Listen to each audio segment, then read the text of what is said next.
May Ginebra at saka Rain or Shine, no, sa Bahrain. So ito yung pangalawa dun sa laro sa Bahrain, no. So masasabi ko lang na ang nagpanalo sa game na to sa Ginebra is yung size. So na-miss nila si Kit Datu, no. Yung crucial part ng game na to, wala silang palapat kay Troy Rosario at saka kay Japet. Pero makikita nyo lumalamang sila. And I think, no, sinabi nga ni Dominic Uy na well-rested si Japet. No? Mabuti naman.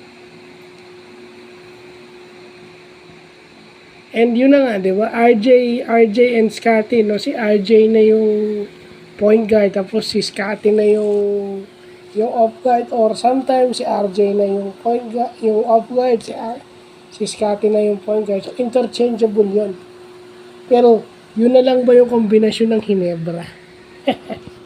I mean, di ba? Although ginamit si Steele, pero tsaka si Jason David, pero wala pa rin eh.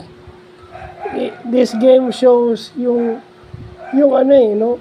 Size lang talaga yung nagpanalo sa Ginebra. Other than that, panalo yung Rain or Shine. And RJ Barrientos is putting a lot of work to get shots. Yung opensa ni RJ, no? Pero you could see yung Rain or Shine kasi may mga tira silang hindi na rin pumasok. At nahihirapan yung Ginebra sa bilis nito nila Adrian Nocum, nila Anton Asistio, nahihirapan yung mga guards eh. Kasi nga mga pagod na. Yeah. Kasi sa Rain or Shine, yun, sinabi rin ni El Conquistador. Sabi nga ni Dominic, uy, iba-iba ang puputok sa Rain or Shine, which is, size matters. Size is a factor kung bakit ka mananalo. But this is the game that is evident. Medyo nahirapan yung Ginebra pag malakas ang kalaban.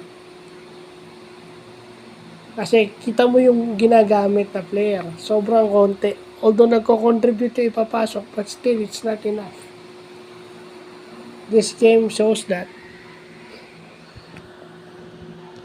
Hindi natin alam kung anong iaano nun sa playoffs. Kasi, if ever man hindi natin alam kung manalo sila sa Titan mamaya.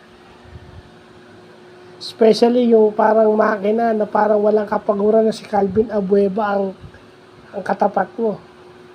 Yeah. So, yun lang pa.